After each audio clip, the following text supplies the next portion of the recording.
Okey, selamat sejahtera kepada semua pelajar. Sekali lagi kita bertemu dalam subjek pendidikan sains sosial dan alam sekitar tingkatan 5. Jadi pada hari ini kita akan teruskan pembelajaran kita untuk unit haiwan di mana kita akan lihat satu topik baru iaitu kepentingan haiwan kepada manusia. Dan pada masa yang sama juga kita akan lihat apakah kepentingan haiwan kepada tumbuhan. Jadi hari ini ada dua perkara yang kita akan pelajari. Okay. Yang pertama sekali kita lihat di sini kepentingan haiwan kepada manusia. Okay, murid-murid boleh lihat di sini dalam peta minda ini. Haiwan memberikan banyak kepentingan kepada manusia dari segi perindustrian, kesihatan dan pengangkutan. Jadi di sini kita nak lihat apakah tiga kepentingan haiwan kepada manusia. Pertama sekali ialah perindustrian, yang kedua ialah kesihatan dan yang ketiga ialah pengangkutan. Jadi dari aspek perindustrian kita dapat lihat haiwan ini menjadi sumber bahan mentah untuk industri makanan seperti pembuatan pastry. Contoh yang kita dapat lihat di sini katakan haiwan seperti ayam katakan. Okay? Haiwan yang diternak seperti ayam. Okay, daripada haiwan ayam tu kita akan dapat daging, dapat telur kan. Jadi industri pastry menggunakan apa? Dia menggunakan telur kan. Ataupun kadang-kadang gunakan lembu. Daripada lembu tu boleh guna apa? Lembu boleh hasilkan pelbagai produk tenusu, susu, boleh buat keju. Jadi ini semua memberikan menjadi sumber bahan mentah untuk industri pembuatan pastry. Okey? Yang kedua dari segi perindustrian juga ialah menjadi sumber bahan mentah untuk industri pakaian dan kosmetik seperti baju, kulit dan gincu bibir. Ini biasanya kita dapat lihatlah contohnya lah haiwan seperti apa tu? Buaya ataupun ular. Tahu tak kamu kadang-kadang memang berlakulah ular ataupun kulit buaya tu dijadikan handbag, dijadikan beg tangan untuk apa? Dijadikan baju. Kita di negara-negara Eropah biasa berlakulah tapi sebenarnya benda ni tidak berapa bagus dipraktikanlah sebab ini haiwan-haiwan ini sepatutnya haiwan-haiwan pelihara di bawah perlindungan. Jadi tapi ada juga yang gunakan seperti bulu kambing biri-biri kan. Digunakan jadikan baju dan sebagainya. Jadi ini dari aspek industrian. Ada juga maaflah cikgu terpaksa sebut di sini kadang-kadang ada juga daripada haiwan seperti khinzir kan diguna dia buat jadi gelatin untuk kinju bebek dan sebagainya. Ada produk-produk bahan-bahan daripada haiwan yang digunakan. Jadi kadang-kadang ada juga sabun-sabun mandi, sabun-sabun dia guna tau bahan-bahan yang dibuat daripada haiwan. Jadi ini dari aspek perindustrian. Yang ketiga, haiwan digunakan untuk aktiviti pertanian seperti kerbau bagi membajak sawah dan anjing untuk menjaga haiwan ternakan. Dari segi perindustrian juga kita biasa lihatlah kan kerbau kalau teknologi macam di kampung-kampung, kawasan-kawasan yang pedalaman masih lagi guna teknologi kerbau ni digunakan kerbau untuk membajak sawah. Walaupun ada teknologi alat traktor dan sebagainya tapi ada tempat-tempat tertentu kawasan pedalaman masih lagi guna khidmat haiwan ataupun contohnya kereta lembu. Masih lagi digunakan kereta lembu untuk mengangkut barang-barang sebagai pengangkutan. Nanti kita akan lihat di sinilah. Jadi anjing juga digunakan untuk mengawal haiwan ternakan. Okey? Yang kedua dari segi kesihatan kita dapat lihat di sini sumber makanan dan nutrien seperti protein, lemak, vitamin dan mineral. Okey, tadi cikgu dah terangkan. Okey, contohnya seperti daging lembu, ayam, ikan dan sebagainya. Semua ini memberikan nutrien.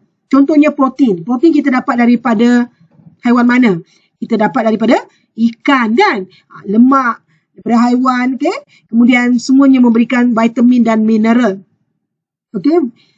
Kemudian haiwan juga dari segi kesihatan merupakan sumber ubat, vaksin dan hormon untuk perubatan. Kemudian haiwan juga digunakan sebagai bahan kajian makmal untuk tujuan perubatan. Contohnya lah tikus makmal ni. Kan? Dia menjadi bahan uji kaji. Kalau nak terus buat ujian kepada manusia, kita tak tahu kan, terus manusia meninggal kan bahaya. Jadi biasanya haiwan akan dijadikan uji kaji untuk kajian makmal lah, untuk tujuan perubatan. Okey, contohnya kamu lihat di sini lah, tikus makmal di sini, gambar yang dalam latihan ni. Sama juga dengan tadi kita lihat ya, sumber makanan nutrien seperti lemak. Tahu tak kamu? Ya, biasanya kita pernah dengar kan, pil minyak ikan ni semua dibuat daripada ikan kod atau ikan salmon. Ikan-ikan yang ni kaya dengan lemak, kaya dengan minyak yang baik untuk kesihatan. Okay? Tak semua lemak itu ialah tidak baik kan. Lemak daripada ikan, minyak ikan dijadikan pil minyak ikan lah. Okay. Kemudian pengangkutan. Nah ni biasa kita lihat haiwan seperti gajah, lembu, kerbau, masih lagi kuda pun digunakan. Ada kereta kuda, kereta lembu untuk mengangkut manusia, mengangkut barangan, mengangkut hasil pertanian. Okay. Di sini cikgu nak kamu lihat bahagian glossary ni. Okey. Cikgu nak kamu lihat di bahagian glossary ini. Kita lihat apa yang dimaksudkan dengan vaksin. Sekarang kita dah dengar kan tentang vaksin COVID-19. Vaksin membawa maksud mengandungi antigen yang diperoleh daripada sebahagian atau keseluruhan struktur virus atau bakteria yang telah dilemahkan atau dimatikan. Inilah yang dimaksudkan dengan vaksin. Jadi kita lihat sini dari aspek kesihatan, haiwan menjadi sumber ubat atau vaksin. Okey, yang kedua, hormon. Apa yang dimaksudkan dengan hormon? Bahan kimia dalam badan yang bertindak balas, yang bertindak sebagai penyampai maklumat atau isyarat antara sel-sel badan melalui darah. Okey, jadi haiwan juga boleh dijadikan sumber untuk hormon, untuk dari segi kesihatan dibuat. Okey, so badan kita pun ada hormon. Okey, so akhir sekali ialah dari aspek pengangkutan. Tadi cikgu dah terangkan. Okey, cikgu nak kamu lihat kepada latihan ini Okey, berdasarkan gambar ini, boleh tak kamu jelaskan apa kepentingan haiwan ini kepada manusia? Contohnya anjing Anjing kita biasa lihat di mana-mana. Anjing memang digunakan dengan secara meluas untuk membantu polis. Sebab anjing ni dia ada deri bau yang kuat. Okay. Jadi anjing yang telah terlatih, dia boleh digunakan sebagai apa? Dia boleh hidup. Mana nak cari ada tempat orang sembunyikan dadah contohnya kan. Ataupun nak tangkap pencuri ke, nak kesan-kesan sesuatu penjenayah ke. Biasanya digunakan haiwan seperti anjing ni. Kita lihat haiwan seperti gajah ni. Kalau anda pergi ke Thailand, memang nampak banyak gajah digunakan sebagai apa? Menarik daya tarik bagi pelancong yang gajah yang telah dilatih ni, kamu lihat, boleh buat pelbagai macam aksi lah dalam sirkus ke apa kan. Tunjukkan ke di mana-mana tempat. Okey? Jadi banyak kepentingan haiwan kepada manusia. Jadi untuk latihan, kamu dikendaki labelkan sama ada pil minyak ikan ini adalah untuk perindustrian, kesihatan atau pengangkutan. Okey? Sausage ayam, tikus makmal, kereta lembu, aksesori kulit, kereta kuda. Ini tadi cikgu dah kata tentang kulit binatang ni kan.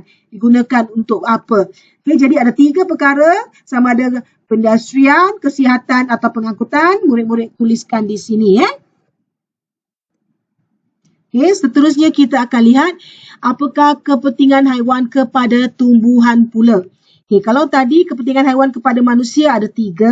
Sama juga dengan tumbuhan, kepentingan haiwan juga terbahagi kepada 3 kepentingan haiwan kepada tumbuhan. Jadi selain manusia, haiwan juga adalah penting untuk tumbuhan, mana haiwan berfungsi dalam menyebarkan biji benih, menggemburkan tanah dan kawalan biologi tumbuhan. Jadi apa yang dimaksudkan dengan ketiga-tiga ini? Yang pertama sekali, kita lihat kepentingan haiwan dari segi menyebarkan biji benih. Jadi haiwan ni dia memakan buah-buahan dan bijinya dibuang ke tanah atau dikeluarkan melalui najis. Okay? Sama ada buang ke tanah atau melalui najis. Jadi terdapat juga biji benih yang melekat pada bulu haiwan seperti mana yang anda dapat lihat pada gambar ini. Ya, burung dengan kera ni. Sapu monyet lah. Okay. Yang kedua, Haiwan seperti lebah menjadi ejen pendemungaan bagi bunga-bungaan. Kita pernah lihat kan bagaimana lebah ni, dia ke satu bunga dia boleh menjadi ejen pendebungaan. Okey, kemudian najis haiwan juga menjadi baja kepada tumbuh-tumbuhan. Ini bahagian celik ilmu lah untuk tambahan pengetahuan murid-murid semua. Okey, yang kedua, menggemburkan tanah. Okey, tahu tak kamu najis haiwan ini boleh menyebabkan tanah subur, ataupun kalau kamu lihat di sini, haiwan ni dia membuat lubang untuk tempat tinggal dan ini secara tidak langsung mengembur tanah dan membaiki saliran serta pengudaraan kepada tanah untuk tanaman. Contohnya cacing di sini. Okey, jadi cacing tanah ni biasalah memang memberi sumbangan dari aspek menggemburkan tanah ni tadi. Sama juga dengan arnab ni, dia korek-korek tanah, jadi ini mengemburkan tanah. Okay, kawalan biologi ni maksudnya kaedah mengawal populasi haiwan perosak terhadap tanaman tanpa menggunakan racun, serangga atau bahan kimia. Ini biasa kita dapat lihat di ladang-ladang tertentu. Tahu tak kamu, biasanya kalau contohnya lah di ladang kelapa sawit, apa yang kamu biasa nampak? Okey, ladang kelapa sawit untuk kawalan biologi ni. Okey, supaya tanaman kelapa sawit tidak diganggu oleh binatang lain, ada apa di ladang kelapa sawit. Okey, kaedah ni dikenali sebagai kawalan biologi. Kalau kamu lihat ni gambar ni, tikus ni dimakan oleh ular. Sengaja dia pelihara ular sebab tu tikus ni kan kita tahu terkenal sebagai haiwan perosak. Jadi tikus ni memang biasalah kita lihat akan dimakan oleh ular ni tadi. Jadi ular ni bertindak sebagai pengawal kawalan biologi lah dalam kepentingan dia di sini. Sebab dia tolong makan tikus ni tadi. Supaya tikus ni tak mengganggu tanaman-tanaman lain atau benda-benda lain. Okey? Jadi dia tak gunakan racun perosak. Dia tak gunakan bahan kimia ataupun racun serangga. Untuk menghapuskan haiwan tersebut, tapi digunakan haiwan makan haiwan lain. Ini contohnya kita dapat lihat. Okey, jadi di sini murid-murid kamu kena padankan sama ada kepentingan haiwan ini kepada kawalan biologi, menyebarkan biji benih atau menggemburkan tanah. Jadi kamu boleh lihat pada gambar ini, gambar apa ni? Ini gambar tupai. Tupai ni sedang makan buah-buahan katakan. Jadi ini adalah kepentingannya haiwan ni kepada tumbuhan dari segi apa? Sama ada kawalan biologi, menyebarkan biji benih atau mengemburkan tanah. Sama juga dengan burung ni kan. Cacing ni tadi apa? Okey? Ini apa? Proses apa ni? Okey? Ini nampak tak dia makan ni? Elang ni sedang makan tikus ni. Lepas tu tikus ni sedang makan apa ni? Jadi semua masing-masing ada sumbangan dia kepada tumbuhan, jadi kamu padankan. Jadi inilah saja penerangan cikgu pada hari ini. Semoga pelajar dapat laksanakan tugasan yang diberi. Terima kasih.